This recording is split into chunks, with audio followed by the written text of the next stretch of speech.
এটি হচ্ছে একটি ডিমার। এটি মূলত চলছে না এবং কি কারণে চলছে না আজকের ভিডিওতে আমরা এটি নিয়ে আলোচনা করব এবং দেখব কি কারণে দেখতে পাচ্ছেন চার্জ হচ্ছে কিন্তু এটি কোনোভাবে চালু হচ্ছে না। এটি কি সমস্যা, আমরা এই সমস্যাটি খুঁজে বের করব এবং সমাধান করার চেষ্টা করব। সর্বপ্রথম প্লেটটি খুলে নিয়েছি, এখন সমস্যা তারপরও মোটরটি চলছে না, তাই আমরা এটিকে খুলে নিচ্ছি। খুলে ভিতর থেকে কি সমস্যা এটি বের করার চেষ্টা করব এবং সমাধান করার চেষ্টা করব। আজকের ভিডিওতে আমরা এটি দেখব, এটির ভিতরে কি সমস্যা আছে এবং কিভাবে সমাধান করা যায়। দেখতে পাচ্ছেন এটি খুলে নিয়েছি এবং ব্লেডটি জাম আছে, তাই আমরা এই দুটি সমাধানের চেষ্টা করব। এখন আমরা এটি খুলে নিচ্ছি। দেখতে পাচ্ছেন সর্বপ্রথম একটি মোটর আছে, এই মোটরটি ফ্রি আছে এবং মোটরটি সম্ভবত ভালো আছে। আমরা বোর্ডটি খুলে নিয়েছি এবং বোর্ডটি উল্টা করে সুইচের যে লাইনটি আছে সেটি আমরা শর্ট করে দেখব মোটরটি ঘুরে কিনা। দেখতে পাচ্ছেন আমরা শর্ট করছি, পরে মোটরটি ঘুরছে, তাই মোটরটিও ভালো আছে এবং সব কিছুই ঠিক আছে। এখানে কালো হয়ে গেছে কার্বন পুড়ে, তাই মোটরটি সুইচ দেওয়ার সঙ্গে সঙ্গে এটি কাজ করছে না, ঠিকমতো কন্ট্যাক্ট না হওয়ার কারণে এটি কাজ করতো না। তাই আমরা এটিকে পুরো ভালো করে পরিষ্কার করে এবং কার্বনটি ক্লিয়ার করে দেব, তখনই চলবে। যে ব্যাটারিটি দেখছেন সেই ব্যাটারিটি রিচার্জেবল ব্যাটারি। এখানে আমরা ব্লেডটিকে তেল দিয়ে দেখব ব্লেডটি সাধারণভাবে ফ্রি হয়ে যায় কিনা। ফ্রি না হওয়ার কারণে আমরা ব্লেডটি পুরোপুরি খুলে ভালো করে ওয়াশ করে এটিকে ফ্রি করতে হবে। দেখতে পাচ্ছেন আমরা পার্ট বাই পার্ট খুলে ফেললাম। এখন খোলার পরও দেখতে পাচ্ছেন জাম ক্লিয়ার না হওয়ার কারণে সব খুলে পুরো ভালো করে তেল দিয়ে পরিষ্কার করে তারপরে এটাকে আবার পুনরায় ফিট করতে হবে। দেখতে পাচ্ছেন আমরা ভালো করে তেল দিয়ে ওয়াশ করে নিচ্ছি, যাতে এটি ময়লা কোনো জায়গায় লেগে না থাকে, তাহলে ব্লেডটি সুন্দরভাবে কাজ করবে এবং ফ্রিলি কাজ করবে। এটি যদি জাম থাকে সেক্ষেত্রে মোটরটি দেখা গেছে কিছুদিনের ভিতরেই নষ্ট হয়ে যায় এবং শক্তি বেশি প্রয়োগ করার কারণে ব্যাটারি মোটর তাড়াতাড়ি নষ্ট হয়ে যায় এবং চার্জ খরচ বেশি হয়। এটি যদি ভালো থাকে তাহলে চার্জ খরচ আমাদের কম হয়। দেখতে পাচ্ছেন ব্লেডটি আমরা পুনরায় ফিট করার জন্য চেষ্টা করছি।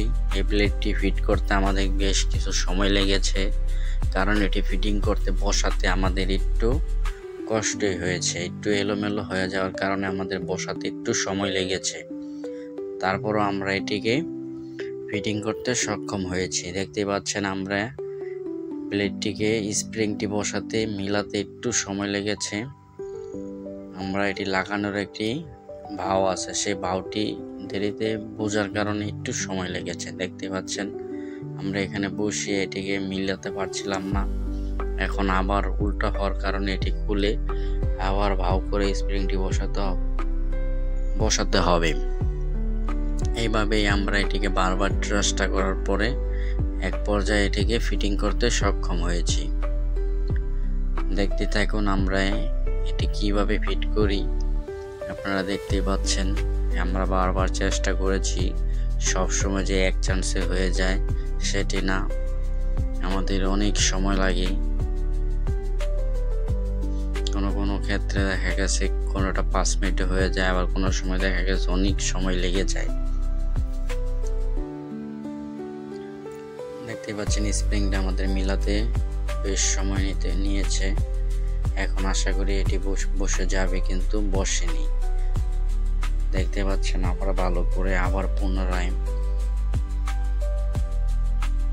বসানোর জন্য প্রস্তুতি নিচ্ছি এবং ব্লেডটি বসিয়ে তারপর আমরা উপর থেকে ওই কভারটি বসিয়ে দেব।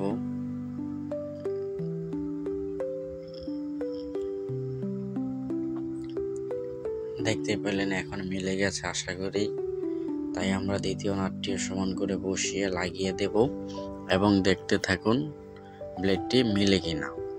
দেখতে পাচ্ছি আমরা এটি লেগে গেছে এবং ব্লেডটি মিলে বসে গেছে, তাই এটি সুন্দরভাবে কাজ করছে।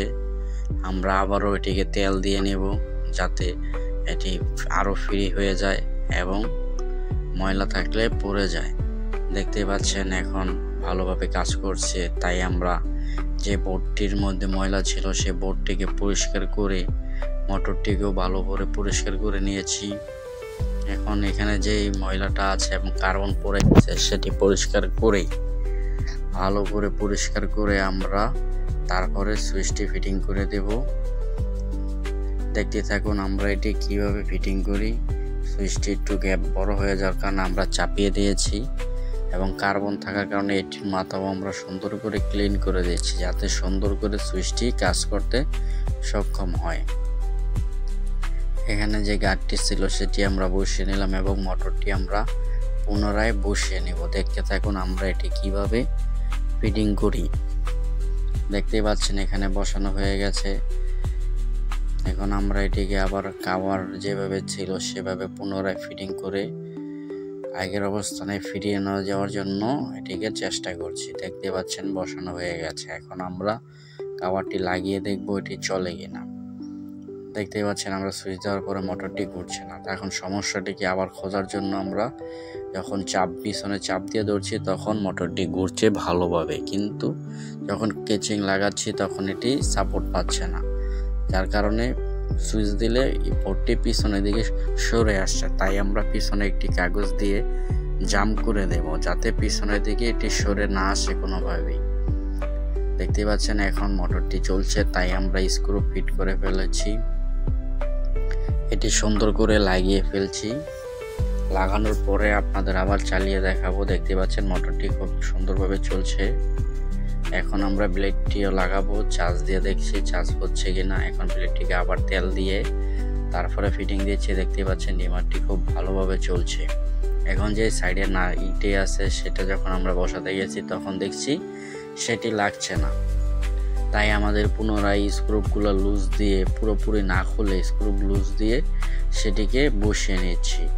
এইভাবে করে আমরা দুটোটা বসিয়ে নেব যাতে আমাদের পুরোটা খোলা না লাগে। দেখতে পেলেন আমরা চাপ দিয়ে লুজ করে গ্যাপ করে তারপরে বসিয়ে দিলাম এবং ব্লেডটি লাগিয়ে দিলাম। এক পর্যায়ে আমাদের এটি সম্পূর্ণভাবে ঠিক করা হয়ে গেল।